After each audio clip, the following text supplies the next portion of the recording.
안녕하세요. 이번 영상은 모멘텀 지표 중 하나인 MACD 보조지표에 대해서 안내해드리는 시간을 갖도록 하겠습니다. MACD라는 보조지표는 제럴드 아펠이라는 사람이 만들었다고 합니다. 영상에 보이는 책은 제럴드 아펠이라는 분이 쓴 책의 표지인데요. 이 책 안에 MACD에 대한 설명이 잘 되어 있고 만들어낸 분의 의도가 정확히 반영이 되어 있기 때문에 제가 촬영간 인용을 해서 MACD 보조지표에 대한 이해를 돕도록 하겠습니다. 자, 그럼 MACD의 개념에 대해서 설명드리겠습니다. MACD 지표는 이동평균선의 수렴과 확산을 이용한 보조지표입니다. 장단기 이동평균선들은 주가에 따라서 단기 이동평균선이 장기 이동평균선을 하향하기도 하고 상향 돌파하기도 하는데, 이 성질을 이용해서 주가가 앞으로 상승 추세로일지 아니면 하락 추세로일지 판단하는 근거 중에 하나로 사용이 되어집니다. MACD 값은 단기 지수이동평균선에서 장기 지수이동평균선을 빼면 구할 수가 있습니다.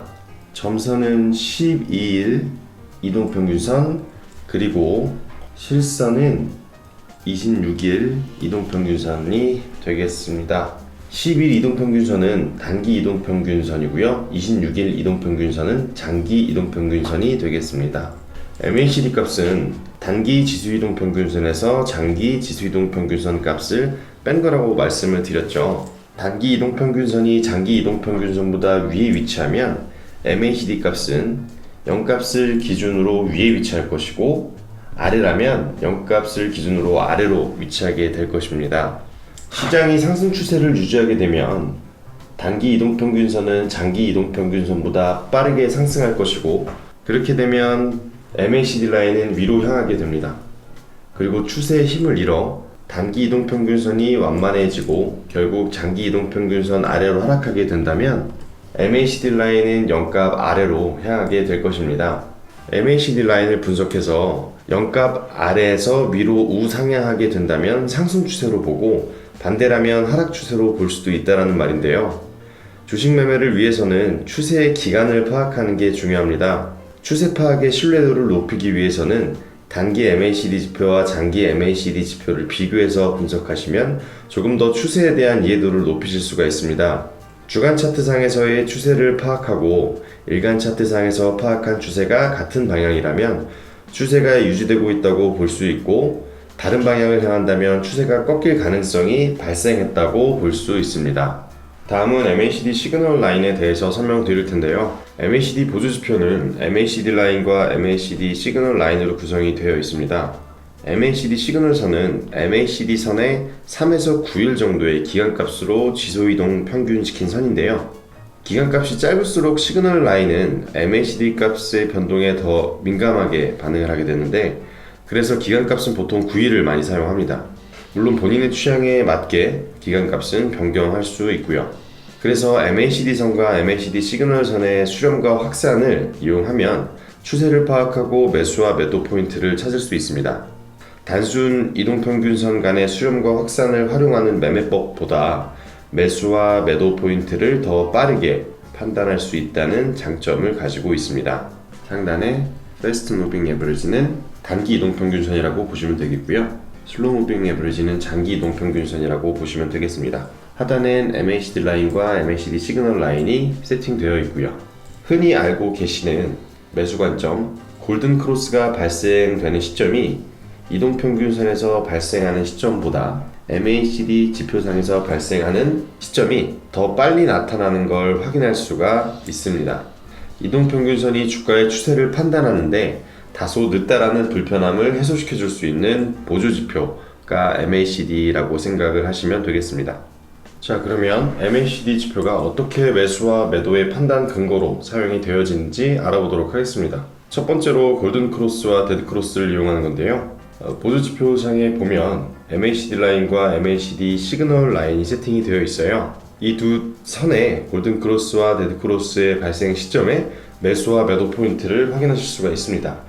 MACD 라인이 시그널 라인을 상향 돌파하면 매수, 하향 돌파하면 매도 관점으로 보는데요. 수익이 나는 경우도 있고 미비하거나 약간의 손실을 보는 경우도 있습니다.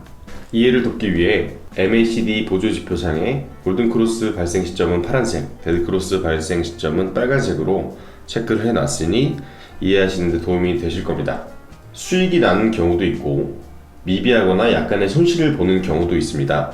그러나 데드크로스가 발생하였을 때 매도만 원칙대로 진행해 준다면 주식 매매 시에 큰 손실은 막을 수가 있습니다. 두 번째는 다이버전스를 활용한 매매법입니다. 다이버전스는 상승형 다이버전스, 하락형 다이버전스 두 가지로 나눌 수가 있습니다. 차트를 보시면 고점이 전 고점보다 상승을 하고 있고 MACD 보조지표상에서 봤을 때 고점이 전 고점보다 하락을 하고 있습니다. 주가는 상승하고 있는데 보조지표상에서 MACD 라인이 하락하는 모습을 보이고 있다고 하면 추세는 하락 전환할 것으로 판단할 수 있고요.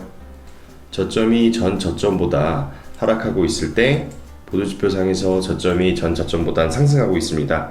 상승형 다이버전스인데요. 주가가 상승 추세로 전환할 것이라고 판단할 수 있습니다. 실제로 상승 다이버전스의 출현으로 8월 20일 매수했던 종목인데요. 하락 추세로 힘을 다하고 큰 폭의 상승을 보였던 종목입니다. 이 시점에 매수를 진행을 했는데요. 물론 이 종목은 실적이 뒷받침되었고 수급이 동반해 주면서 기대했던 것보단 단기간에 높은 폭의 수익을 실현할 수 있었습니다.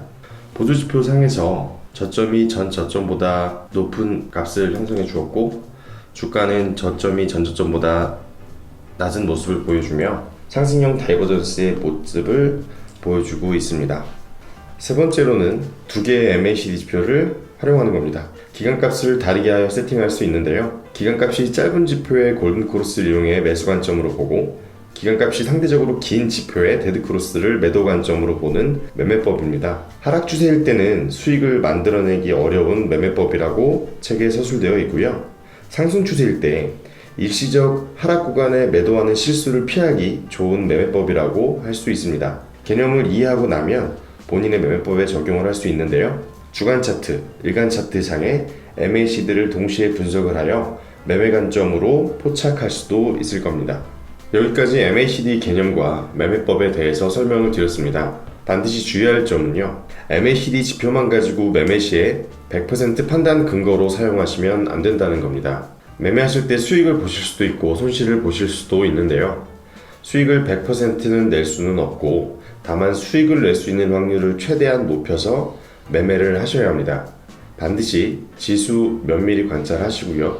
재무제표 통해서 실적 보시고 수급이 확인된 이후에 차트를 보시면서 여러가지 판단 근거 중에 하나로 보조지표로 사용하시는 걸 추천드립니다. 매매법도 당연히 중요하고요. 그럼 촬영은 이만 마치겠습니다. 감사합니다.